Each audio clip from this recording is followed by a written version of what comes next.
아멘. 네, 오늘 또 함께 예배하신 모든 분들에게 하나님의 큰 은혜가 함께 하시길 축복합니다.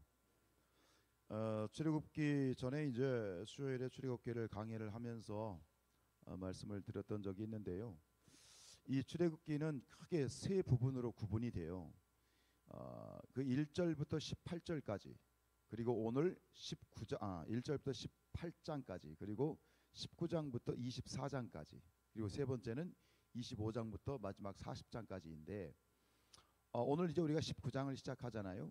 1장부터 18장까지는 뭐냐면 이스라엘을 구원하시는 하나님, 구원하시는 하나님이 주제예요.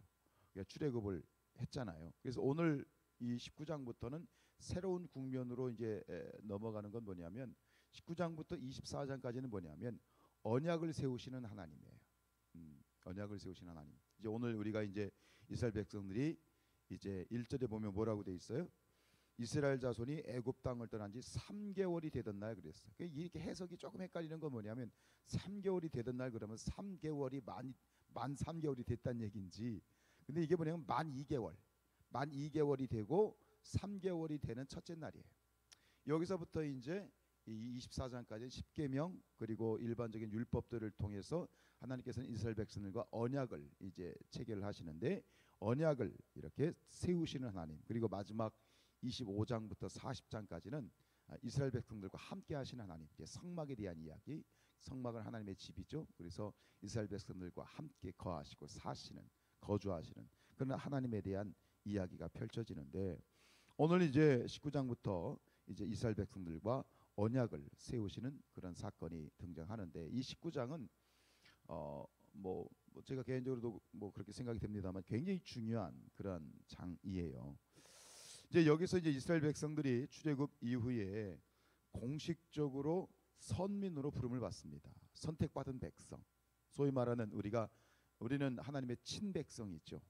부름받은 친백성인데, 선민으로 공식적으로 부름을 받고 언약을 체결하는 거예요. 계약을 체결하는 거예요. 그래서 그런 중요한 사건, 시내산 언약이 체결되는 19장입니다. 이스라엘 백성들뿐만 아니라 우리 모든 믿는 자들, 그리스도인들은 하나님과 우리 가운데 우리는 언약 백성이다, 그런 얘기를 많이 하잖아요. 그래서 우리가 지금 읽고 있는, 우리 손에 있는 하나님의 특별 계시인 이 성경 66권도 두 부분으로 나눠져 있죠. 신약과 구약. 그죠? 여기서 구약하고 신약할 때 약이 무슨 약자예요? 언약이거든요. 약속이거든요. 그러니까 지금 우리가 들고 있는 이 성경 이 자체가 하나님의 약속이죠. 우리 삶의 모든 신앙의 근본이며 모든 우리 이 신앙생활의 원칙이 담겨 있는 이 성경, 이게 바로 우리 손에 있는 하나님의 약속. 그리고 우리는 동일한 언약 백성이지요. 근데 여기서 우리가 첫 번째 드리고 싶은 질문은 뭐냐면, 왜 하나님께서는 이스라엘 백성들을 하나님의 친백성이면서 하나님의 선민으로, 많은 그러한 이 민족들이 있고 종족들이 있음에도 불구하고 왜 하나님께서는 이스라엘 백성들을 선민으로 선택하셨는가 라는 질문을 할 수가 있어요. 이유가 뭐죠? 그들이 뭔가 특별하기 때문에, 그들이 뭔가 잘났기 때문에, 하나님 보시기에 다른 민족들보다 뛰어났기 때문에? 아니요. 하나님이 이스라엘 백성을 선택하신 이유는 하나님의 절대 주권이에요. 무조건적인 은혜. 이유가 있는 것이 아니라 하나님께서 그들을 일방적으로 무조건적으로 하나님의 은혜 가운데 선택하신 것이죠. 이것을 우리가 절대 주권이라고 얘기하는 것이죠. 그리고 이 하나님의 절대 주권에는 한 가지 특징이 있는데, 그건 뭐냐면 우리 편에서 하나님을 선택한 것이 아니라 하나님이 우리를 선택하신다는 거예요. 하나님께서 먼저 선택해 주셔야만 된다는 거예요. 우리는 미처 뭐 생각하지 못하고, 또 그리고 뭐 신앙생활을 하고 좀 신앙이 성숙하고 하나님에 대한 어떤 친밀한 교제가 이루어졌을 때 우리가 깨닫게 되어지는 것은 뭐냐면, 일반적으로 모르죠. 그게 뭐냐면 내가 하나님을 믿고 내가 하나님을 선택한 것이 아니라는 거예요. 보통 사람들은 처음에 이제 믿음이 없는 분들, 또 첫 신앙을 시작하시는 분들은 내가 내 발로 교회를 왔고 내 생각을 가지고 내가 하나님을 선택했고 내가 이 교회를 선택했고 내가 하나님 앞에 나왔다고 그렇게 생각하지만 이제 우리가 깨닫는 건 뭐예요? 내가 하나님을 선택한 것이 아니야. 어떤 방식으로든 먼저 하나님이 우리를 부르신 것이다. 우리를 선택한 것이다. 그리고 우리를 부르시고 선택하신 하나님께서는 오래오래 우리를 기다리시다가 결국 우리가 돌아왔을 때 너무나도 기뻐하신다. 천년을 하루같이 기다리시는 하나님. 그것이 바로 절대 주권으로 우리를 선택하시는 그 절대 주권의 특징이라고 할 수 있습니다.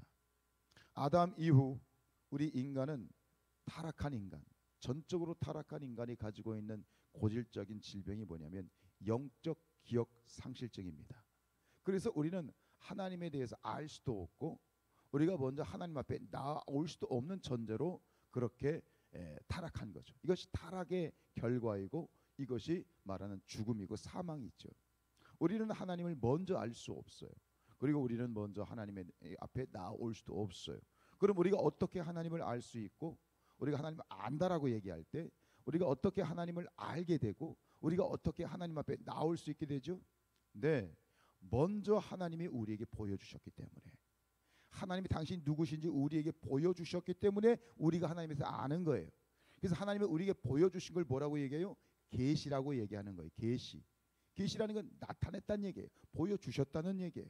하나님께서 당신을 우리에게 보여주셨기 때문에 계시하셨기 때문에 우리가 하나님에서 알 수 있고 하나님이 우리를 불러주셨기 때문에 먼저 하나님께서 우리에게 손을 내밀어 주셨기 때문에 우리의 손을 잡아주셨기 때문에 우리가 지금 이 자리에 나올 수 있게 된 것이다. 이것을 우리가 기억해야 되겠습니다. 우리를 사랑하시는 하나님께서 우리를 긍휼히 여겨주셔서 예수 그리스도를 우리에게 보내주셨고 우리의 죄를 대속해 주셔서 그래서 하나님과 우리 사이에 막혀진 그러한 장애물, 거친 돌을 제거해 주시고 하나님과 우리를 화목해 하여 주셨죠. 이것이 구원입니다. 먼저 하나님께서 우리에게 먼저 손을 내밀으셨기 때문에 우리가 화평을 이루고 구원에 이르게 된 것이다. 그래서 요한일서 4장 10절 말씀에 사랑은 여기 있으니 우리가 하나님을 사랑한 것이 아니요 하나님이 우리를 사랑하사.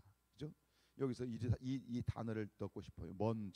먼저 하나님이 우리를 사랑하사 우리 죄를 속하기 위하여 화목제물로 그 아들을 보내셨음이니라. 절대 교만하면 안 되죠. 하나님 앞에 교만 떨면 안 되는 거예요. 절대적인 하나님의 은혜로 우리가 하나님의 백성이죠. 우리가 어떻게 하나님을 믿게 되었느냐, 우리가 어떻게 이렇게 교회에 오게 되었느냐, 어떻게 우리가 구원받았느냐, 우리 입장에서 보면 어쩌다가요. 나도 몰라요. 왜요? 당연한 거예요. 내가 뭐 의도를 가지고 계획을 가지고 한 게 아니기 때문에 그래요. 우리 입장에서 보면 어쩌다가 내가 어쩌다가 예수 믿게 되고 어쩌다가 근데 우리 입장에서 어쩌다가지만 하나님이 먼저 우리에 대한 계획과 섭리를 가지시고 먼저 우리에게 다가와 주셨고 여러 가지 방법과 여러 가지 채널과 여러 가지 통로를 통해서 우리를 불러주셨고 우리를 기다려주셨고 그렇기 때문에 이렇게 우리가 참 하나님의 자녀로 천국 백성으로 하나님의 친백성으로 하나님의 선택받은 백성으로 서 있게 되었습니다. 하나님의 은혜입니다. 그런데요, 이것이 하나님이 우리를 먼저 손 내미셨고 우리를 부르셨다면 그렇다면 우리가 아버지 하나님을 닮아야 될 거 아니에요. 그죠? 하나님을 우리가 닮아가야 될 거 아니에요. 하나님이 이렇게 먼저 우리에게 선행적인 은총을 가지고 손을 내미셨는데 우리는 그렇게 살지 못하더라는 거야. 아이러니하게도 내가 먼저 손 내밀 줄 몰라. 내가 먼저 용서할 줄 몰라. 그래서 우리가 좋아하는 찬양 중에 내가 먼저 손 내밀지 못하고 내가 먼저 용서하지 못하고 내가 먼저 웃음 주지 못하고 이렇게 머뭇거리고 있네. 참 찬양의 가사가 와닿습니다. 내가 먼저 그가 먼저 손 내밀기를 원하고 그가 먼저 용서하기를 원하고 그가 먼저 웃음 주기를 원하고 나는 어찌 된 사람인가. 우리가 하나님이 먼저 우리를 찾아와 주셔서 절대적인 주권을 가지고 우리를 선택하시고 사랑하여서 우리가 구원받았는데 우리는 그 하나님을 닮지 못했어요.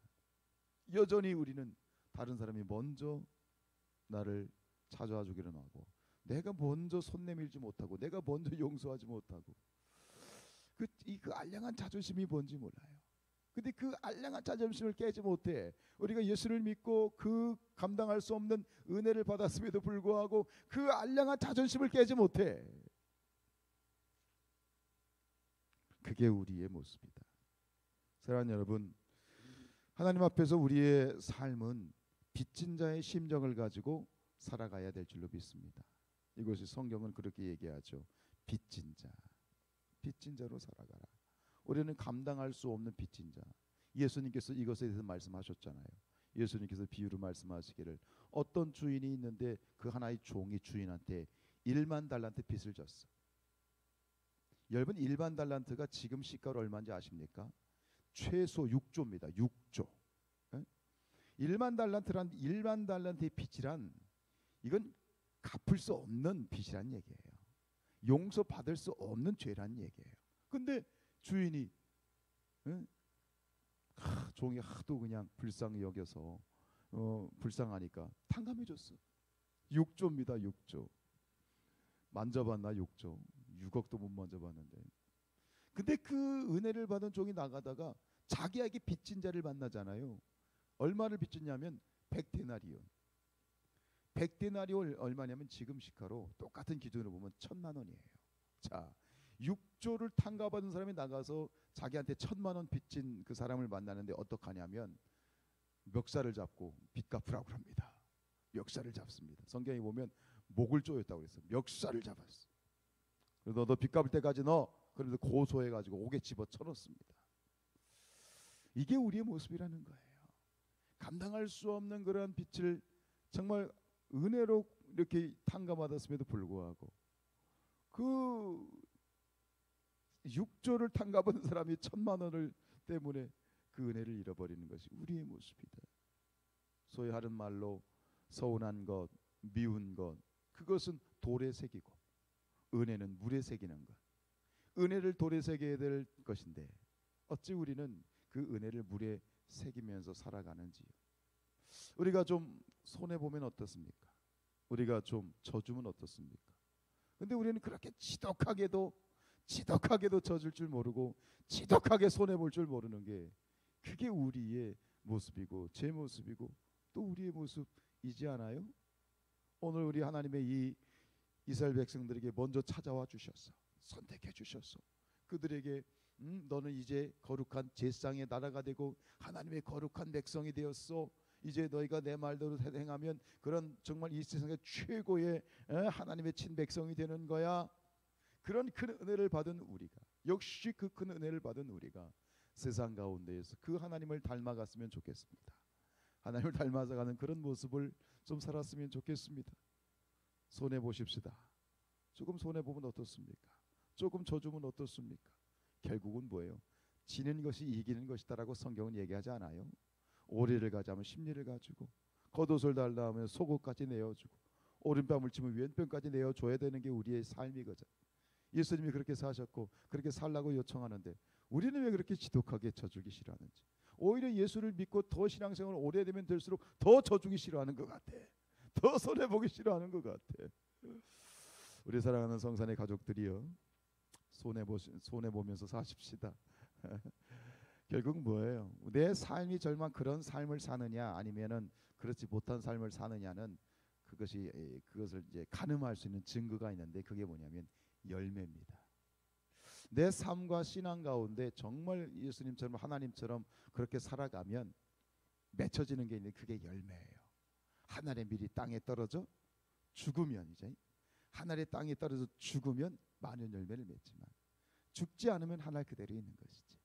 결국 내 삶이 하나님 앞에서 말씀대로 살아가고 있느냐, 말씀대로 내가 그래도 살려고 노력하느냐라고 하는 것을 가늠할 수 있는 증거는 열매이다라고 하는 것이죠.